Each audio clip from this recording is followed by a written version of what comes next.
Ça va et toi? Eh, ça va pas le monde. Ma caisse. Oui, on peut comment c'est toi qui écoute dans la quinte. Grave. Ah ouais. Bientôt. Bientôt.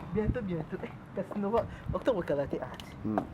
Ils sont bien déjà. Déjà. Tous en vol mon quoi. On a évité hein. Ngala kaza pas pour na. Voilà ça ka date tout. Kalaté hein papa là. Takuta na moya. Mama siko tukana elo ni na wasepela siko. Nake mama siko ba ujana. Papa le. Phénomène. Ujana ate. Ba ujana ngafuna kutana ba. Foto vama to sa émission ba ujana to kutana ba. Po mikolo bike ba mama baza okufa mabe. Mabe. Ba mama baza okufa na mama bo banga peni nango. Chama ya malili awo cheka na ba glaso ka ematisaka na bile bo banga ba ujana. Ibo banga ba ujana bo po ninga na banga ba hote. Ba mama ba oseksa ka ba benga. Mama tu. Ba ujana bana kishasa ka te ba banda uza ape na pare. Bato ba banga ba ujana monete. Mike la duchesse a bien si ujana moro déjà. Ah, tikoloba. Nandeni. A foutu les billets. Ujana a déjà à Bruxelles. Oh, il y a bien ujana nandeni. Cop kakati. Ah, tikoloba. Ujana ye. Aïe. Mais ça m'a bien bon ce qu'on veut ça ba ujana. C'est chaud. Yo trop meka kutu te hein. Eh jaja. Yo trop meka te. Comme avec ta papa là le bonjour boyebi émission papa nous plus moi je n'engue zalaka. Est-ce que émission moko ouais c'est ça quand on parle de la famille il faut se il faut ça bien il faut ça gentil parce que ça émission il y a famille oh non mais là moi ils a makasi hein. Ba musu ba oh mais la vin. Ba musu ba oh mais la coca. Ba musu ba oh mais la nini nazo mais la kaka. Bino moka bolite c'est non mais la nini. Papa là. Bamela kaka. Nazo mela bisap. Jiaba sénégalais mutasali yango blondine, moi si andunga, au moins si on a linga kate baba la wana. Ye mutasali asali linga ba ji o bisap na linga yango trop. Quand on a bakeba na bobenga ba mama pe bobenga ba papa. Pour prendre pour le mariage yango yo. Otozo ke ndobete za ma solo ya mariage boyebi émission mamelia ni to elobela mi mama mabala. Na pesi bino mbote ebele. Na linga kabino mingi po bino pe bolinga nga mingi bolingo eza dona eza pe réciproque ndenge pe balobaka tellement bolinga nga yango pe na linga bino bopesa nga toujours courage ki mamelia nitu il faut continuer il faut solo là et là au monde nazo kokena ba jeune fille nga so ba benga mingi bazo senga ke maman biso to lingaka nous aimons quand tu nous parles quand tu fais des émissions culinaires c'est bien mais ça c'est pour les darons on apprend bien sûr mais quand tu nous donnes tes conseils c'est là où nous aimons beaucoup écouter rester scotché écouter les conseils de maman Eliane tout parce que ça nous apprend beaucoup. Merci.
que maman, nous aimons beaucoup quand tu nous donnes des conseils.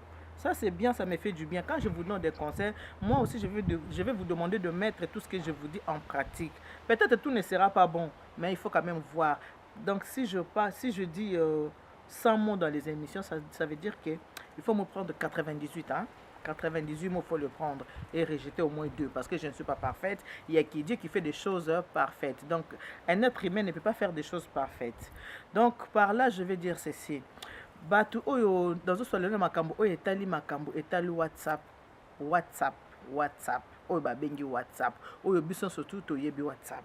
Nazo sur la makambo etali WhatsApp lelo. Mes enfants, les conseils ça va venir. Je vais d'abord commencer par les darons, les gens qui sont vraiment âgés, qui sont commencés à faire des bêtises avec le système de WhatsApp qui n'est pas bien. Après, pour vous, je vais revenir. Je commence par les darons et je reviendrai pour vous, le jeune fille et les jeunes garçons. Vous qui aimez beaucoup maman Eliane et tout. Merci beaucoup à Sandra à partir de London. Sandra m'a envoyé quelque chose. Elle m'a dit, maman, j'ai beaucoup appris par rapport à tes émissions. Je vais t'envoyer un petit rien. Sandra, merci beaucoup. Que Dieu te bénisse. Ce n'est pas rien ce que tu m'as envoyé. Déjà, rester là, réfléchir, penser à moi et m'envoyer quelque chose inattendu comme ça m'a vraiment fait du bien. Que Dieu te bénisse, vraiment que Dieu te bénisse. Azong c'est là où ya ebelena par rapport à Oyo Tindela Kinga. Déjà prendre son temps, aller na place routine d'Ambongo, prendre ton téléphone, m'appeler maman. En tout cas, ça m'a fait vraiment du bien, Sandra. Merci beaucoup. Nanga kina loba makambo oyo etali WhatsApp to solana mabotali WhatsApp. Makambo oyo etali WhatsApp nazo parce que WhatsApp oyo biso mwindu. Moi je vais parler de Congolais parce que je suis Congolais. Je ne vais pas parler de Camerounais ni de Nigériens parce que je ne connais pas vraiment leur comportement. Donc oui que j'ai na musique, mais je vais parler seulement de ma communauté congolaise de Kinshasa. Et pour ceux qui n'ont sauté mouké parce que tous les frontières kaka Congo Brazza et Zamboka moko, je vais aussi parler un peu na Congo namso etali Brazza pour tout le bakamunoko moko. Tout comme peut Gabonais au bazo talanga. Lingala donc bino pe bolanda makambo nazoloba même les angolais pe les sous pe boka makambo nazoloba parce que bino nyoso tout wana maman Eliane tout na linga bino nyoso parce que vous soutenez beaucoup mon service traiteur de décoration la Providence. Papa il faut la kisa mikolo la Providence makambo la Providence ba mikolo hein Alain Benza wana zoba na Alain Benza tant na bito kin papa allez donc kin Vanessa prépare-toi déjà hein baby kablo maman linga hein Vanessa. Comment ça la maman t'es Vanessa? Toi qui es ça comment ça la maman t'es?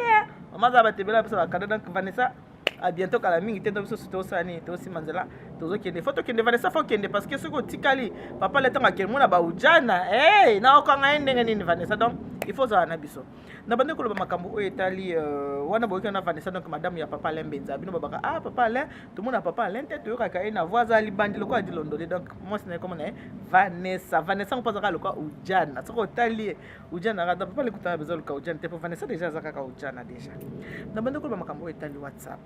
Pourquoi biso ba congolais to ba ko salela le côté ceux qui mundela asala ki WhatsApp eza poto sala ngoninge tozo salela boete na yeko so na bino lele ko WhatsApp eza ko boma libala WhatsApp ebomi eza ko boma libala do bato baza na processus ya ko kabona pona ba WhatsApp okaka WhatsApp et ceux qui boza na kati ya groupe ya WhatsApp oluki muto moke muto na yebiye bo sali groupe na bino ya WhatsApp botala pe makamuni boza ko partager na kati ya WhatsApp. Pourquoi WhatsApp ba congolais eza ko partager ka ba bêtises? Pourquoi WhatsApp na biso ba congolais eza ka na ba nudité ka ya bato?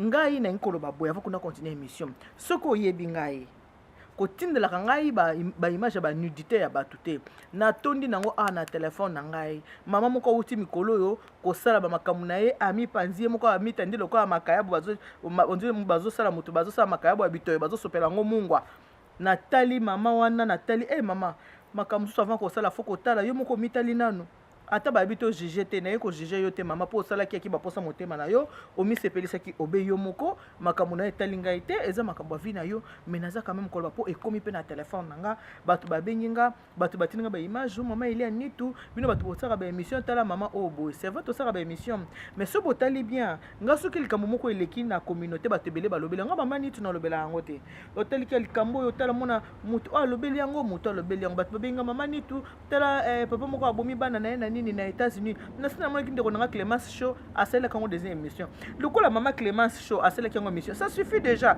c'est que bato basi ba moneza te émission wana baboma kibana mama Clémence Show asala yango émission na kaka mama ile ni to asala yango émission na kaka ye mami ile la asala yango émission na kaka nani Yvette Kalombo asali yango émission wana ka Karine Mokonza asali émission wana après ici la rapé goût et comme mutu na maloba na ye na maloba lokutana ya solo comme kota na kati ya émission oyo alobeli yango boy alobeli yango boy alobeli yango boy ko ngama meli ani tout ce n'est pas ça ngai conception nga eza wana te conception nga eza makambo etalaka mabala soki mutu abengi nga bisinga mameli ani eza pe bato musu abenga nga azo expliquer nga makambo na telinga habité maman makambo expliquer nga nakati miso papa pour les mariages ezokota penza te donc moyena loba makambo oyo eza te bato mosusu bazali bolimbisanga ba oyo babingaka ngai ta mosusu kotuna ngo ebisanga mama liane banana apesa lisolo yango obetaka te parce que opesi nga lisolo na réfléchir na lisolo na yo mais namoni ezokota na concept na nga te yango moke moyena beta yango eza te bolimbisi na ba oyo babingaka nga bapesanga masolo na koloba te parce que namonaka ekotaka na concept ya émission na ngai te parce que moi je parle de la famille moi je parle du mariage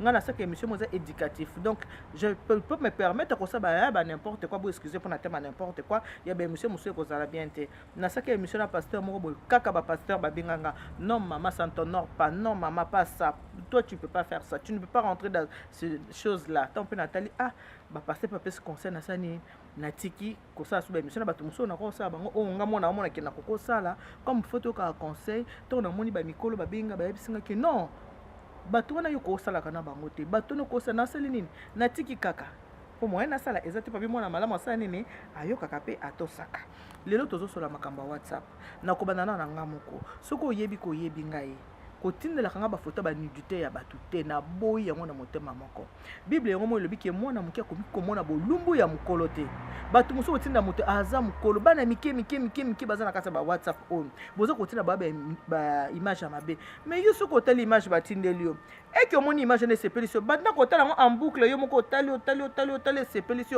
ovandi ça sert à quoi ceux qui batindeli image moko boya nudité ya moto yo fo banda pe ko partager otindela kango batu mosusu nazomona vraiment importance nango te ndenge naloba boye eza na libala moko elingi kufa likolo ya WhatsApp baza ndenge toza boye mutu na mutu aza na compréhension pe aza na incompréhension mutu na mutu aza na ndenge akomprenaka makambo eza na ndeko moko ya mwasi aza kolela makasi libala na ye elingi kokufa likolo ya nini likolo ya WhatsApp mobile na ye azakane na WhatsApp te mobile aza na téléphone mais abloka ba WhatsApp abloka ba Viber aza na ye kaka na téléphone kaka allo bonjour allo mamelienne bonjour prépare-nous pour le mariage moi si aza na téléphone na ye activer ba WhatsApp parce que ba WhatsApp yo monde ko activer ce ko lingi te o désactiver yango moi si na ye aza na WhatsApp na téléphone na ye baki ko tindela ye bolumbu ya mwana mobali tant batindele bolumbu ya mwana mobali o penza soda eza ko telema mpiko penza soda telemi penza makasi penza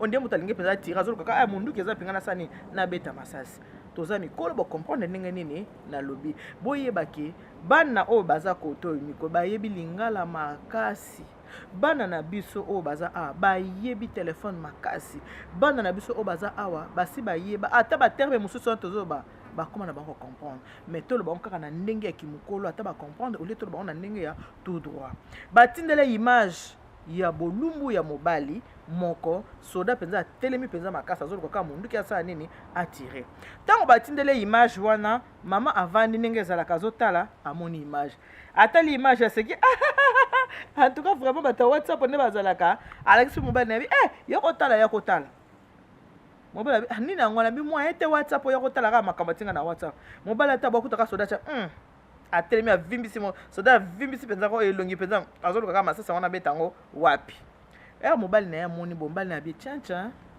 bon do makambo yo talaka na WhatsApp yango yo moi sabi bongo seli nango ezaka ke nde batindela ka batu batindeli ngai mobile ya fâché na modèle moko nasi batu musuba bakie mobile yango asilikani nango za mamba WhatsApp mutu na mutu za na compréhension na ye mutu na mutu pe za na incompréhension na ye mobile nini ya kolinga mwasi ne ataka babolumbu ya batu mususu et puis soda wana zaki penza ya mpiko penza lenda bongo soki mobile aza ya kolenda ndenge wana te bozomona pasi nini oyo ekoteli bato mobali aza ya kosilika makasi ya makasi oyo ke mobali amemi yango tia pa bapasteur alakisi mwasi ya pasteur abi na mwasi ya pasteur mama sikoyo yo tala ningo ozomona bolumbu oyo okokompara ngo na ya mobali na yo te talanga mwasi na makambo atalaka na WhatsApp mwasi se défendre mwasi alobi mais non ezaka nde batindelaka bato batindelinga kaka mama wana ezeli kwa kopesa moto zuwa nani akosepela mwasi na mona ba bolumbu mosusu nzenge nzamba sala biso mutu na mutu aza na taille na ye eza mpe lokola mikolo oyo oyo ujana bozomona baujana ti baza kaka boyo alati soutien te azaka eske biso bamama lelo so olati soutien te kozala boye ozala boye te mais ujana sans soutien aza boye yebisanga sikoyo ndenge na boye na telefone otindelinga foto ya ujana aza boye ekuti mpe papa oteki na salle de bain auti na ye kosukola aza kopakola mafuta yo otali whatsapp foto oyo ya ujana oyo okuti papa aza kotala foto ya ujana aza boye yo oza boye yebisanga mama okoyoka zuwa te malgré papa ayebi ujana wana te malgré eza kaka photo c'est le cœur motema eza ebende te motema eza obe mosuni ya rouge eza ebende te moto na moto aza na ndenge na ye azolaka makambo na ye moto na moto aza na ndenge bazuwa na ye oyebi ke eloko oyo otali ekokoti kolona motu sala expérience avant kende kolala yoka nzembo moko boye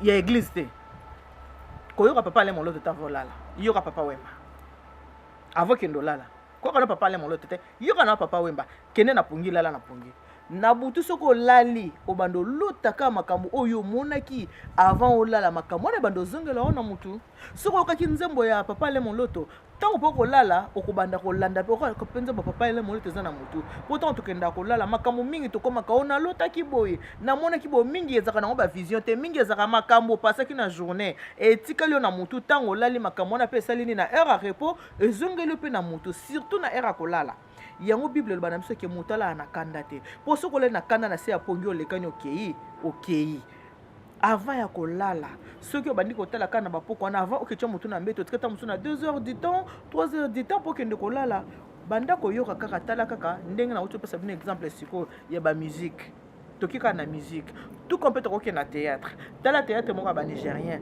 bolekisa bandoki ndeni basalaka bakangi babilamba rouge na motu tout ça kende kolala ntango kolala ata osambelaki ekoampeshe teke makambo wana ezongelo na motu ndenge naloba parlake zuwa eloko babengi zuwa eza kaka te mobali akango na mobali mosusu mpo asalela ozuwa eza bongo te eza kaka te mwasi akango na mwasi mosusu mpo asalela ozuwa eza na basi mosusu mobali na ye alati lokola mibali ya poto mingi balataka bien mingi mwa samedi mpo abima parce que na semaine eza jour eza mikolo ya mosala so mobali na alati bien samedi mobali akoma tala zuwa etondi ye mpenza donc evimbisi ye motema amonaka kaka nde mobali na ngai alati bien boye nazokende kaka boye ezosala motema mpasi or mobali atali banda lundi ti vendredi na ye na mosala samedi nde eza jour na ngai akopema nalata mwa bien nabima nakikuta na baninga mais soki ekute na mwasi oka na zuwa makasi akotikala motema ne evimbi chaque 5 minutes akobanda obenga mobali na ye po atuna oza wapi okomi wapi okozonga aire nini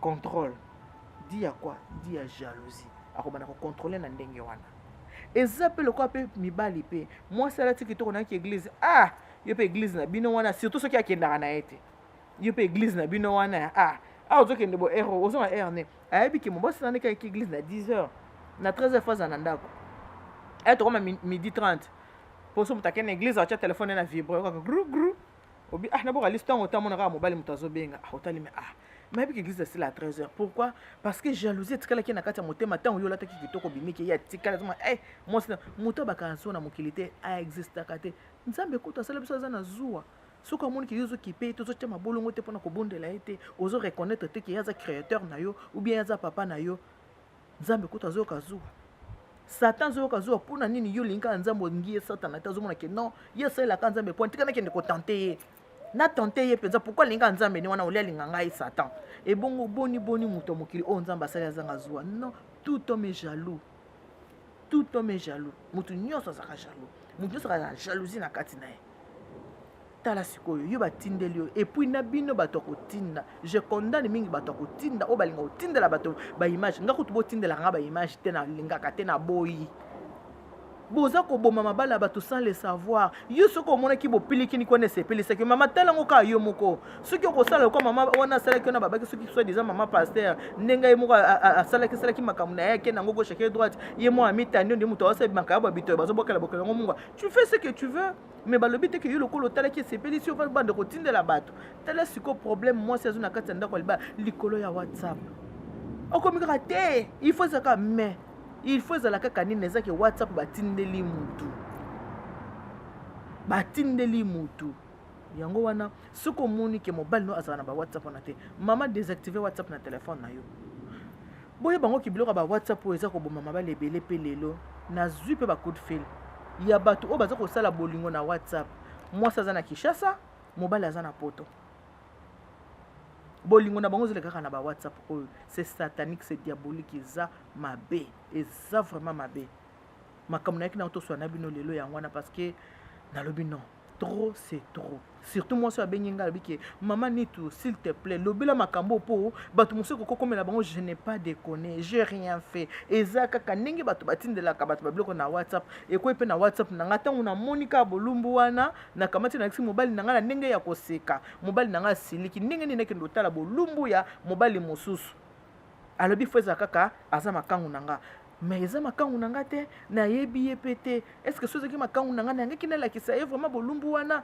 epuis naza moto ya bamakangu te eza kaka eloko ekweyelinga kaka na WhatsApp bino bato kotinda biloko na ba WhatsApp botala eloko nini okoki kotindela motu soki omoni batindeli foto ya bolumbu ya motu efase yango eza koaporte yo nini mpona obanda kotindela yango mpe bato mosuki tala moto atala ni parce que soki oza mwasi oza nango mibale oza na nzoto ndenge nzambe akeli biso nyonso basi toza ndenge moko mibali mpe nzambe akeli na bango ezaka kaka moko ezaka mibale ekangama te eza mpe kaka moko mais pourquoi faut kotindela yango baninga mais non faut koyeba kosala la part des choses bato na bato baka na badélire na bango eza na mibali mosusu alingaka eza na mibali mosusu alingaka tukutuku basimba ta mwasi nebona liboko zuwa moko kokota ye ya kosakana te mibali mosusu basupportaka te amona ta mutu asimba oyo asimbi mwasi na ye bo balingaka te mibali mosusu alinga basa ta mwasi na ye bizu te donc il faut vraiment koyeba kosala très attention bato bafandi na bango bien na kimi na ndeko libala na bango yo likola bafoto na ba WhatsApp soki osepelaka kotala yo tala soki peut-être ya mobali na yo omona yango eza bien te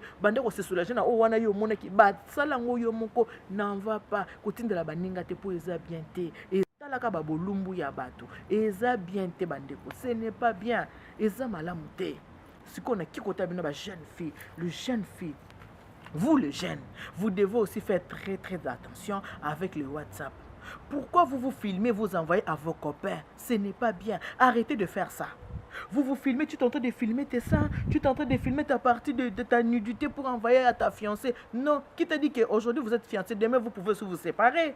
Qui t'a dit que quand vous êtes déjà fiancé, vous ne pouvez pas vous séparer? Personne ne le sait. Arrêtez de faire ça, les jeunes filles. Il ne faut pas faire ça, ce n'est pas bien. Arrêtez d'envoyer les photos de vos nudités à vos copains. Pourquoi c'est les femmes qui envoient souvent par rapport aux hommes? Pourquoi c'est vous, les filles, qui envoyez par rapport aux hommes? Les garçons, ils n'envoient pas. C'est souvent les filles, tu fais tes photos, tu te filmes, et quand tu prends ta douche, tu envoies à ton copain, tu envoies à ton fiancé. Ce n'est pas bien. Même quand tu es marié, tu ne le fais pas parce que ton mari est au travail, tu vas te faire des photos de ton nudité, tu prends les photos de tes seins, tu envoies à ton mari. Mais non, ne fais pas ça, ce n'est pas bien. Si je suis en train de dire parce que je sais que vous le faites, je sais.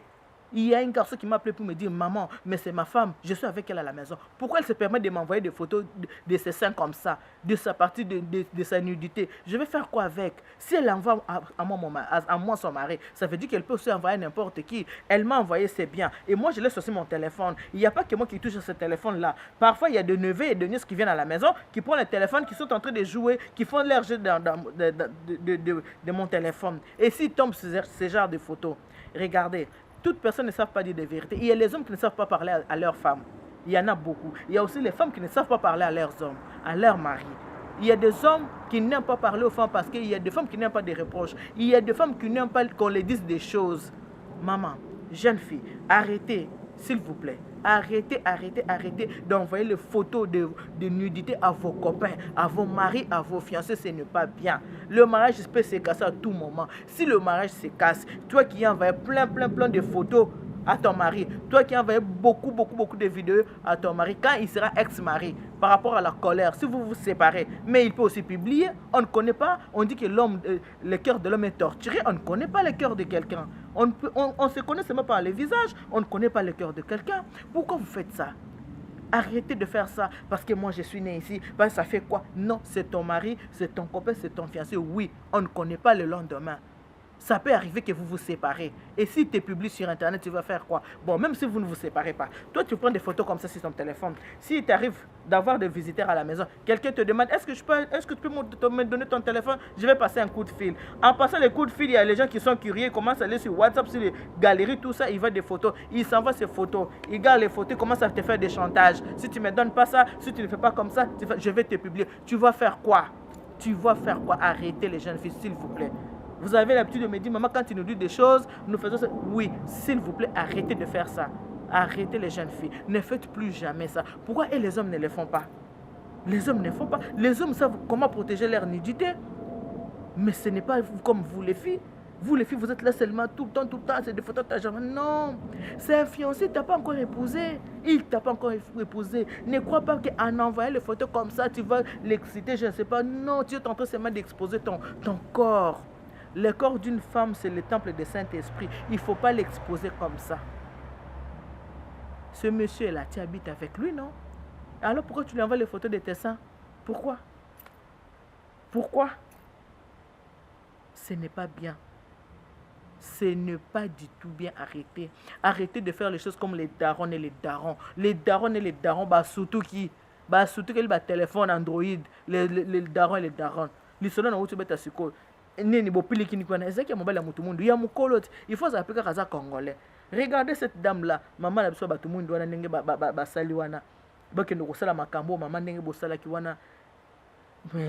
C'est quoi ça? Namoni ba commentaire ba musu ba lobi non azobela mutu tout ça mais ata ko bela mutu soko ozobela mutu vraiment ozuka yo moko caméra na yo oche wana filmer et puis au publier yo moko publier amoke ba yiba ko téléphone ba publier yango et voilà pourquoi eza malamu te kozora ba photo ya ba nudité na biso eza malamu te kozora ba photo ya ba bolumbu ozo sukoloza na téléphone to yebaka batu te okotika téléphone na yo bana pe ba koki kotala et bon soki bana bateli ba tomber na bibloko ya ndenge wana eza bien te ba maman eza bien te ba papa na kasi lelo to kabona na bino wana mais avant tout cas, on a papa Lembenza a fait balancer bien en publicité moi service traiteur de décoration la Providence bon mon musala on maman il y a ni tout na salaka ceux qui bon moninga na yakolo bela musala parce que ngala saka musala ya mabala tout le samedi par la grâce du Seigneur nazaka na ba mariage le ko na saka ba mariage yango bon moni ki nazo pe initiative ya ko sala émission na biso papa pour le mariage o to laksaka bana biso ndenge nini okenda kwa libala ndenge nini ya kovana na ndako libala ndenge nini muto ko se comporter vis-à-vis na belle famille ndenge ko se comporter vis-à-vis na mobile na yo eza na mona benga bisinga mama nitu ngana za orpheline de père et de mère ezaka kana ndeko mama nanga muta bengisanga na poto metonga bengisanga na poto na kiko vivre na ba vie pe à foyer na vandi vraiment boité pour nazo éducation na comment ko éducation na émission pour le mariage ngabi voilà but nanga yango wana émission pour le mariage ezaka pona ko bebisa te meza pona ko bongisa yango na biki naza parfaite ce qui na lobi 10 mots zo ata 8 boakata 2 peut-être ni so 10 oza malamu te pona lelo en tout cas to suki na bino wana neka na lobaka na bino ke nzambe apambola que Dieu vous bénisse God bless you nzambi ka uchokola Pasteur Francilo la wana ce na ndenge pona bandeko na so batete la nzambi au chocolat c'est dans le bien on peut bien te mabe bo bandela si boko original parce que ba tete la baleli mi ba bio maman il y a nitu yo moninza mango zaka ya baluba o moninza mango zaka ya ba Congo to azalaka ya ba Swahili ozola ba kutu God bless you oneza ya ba américain mi bongo biso ba tete la o nzambi ka au chocolat c'est dans le bien on bien te dans le bien on bien te bo benga nga bo ebisanga so pour que ne ko prononcer comme parce que qui tete la exemple on a tenga la nga Dieu fait on a le baquet nzamba nous pénéchenen bana betu bonso bye bye.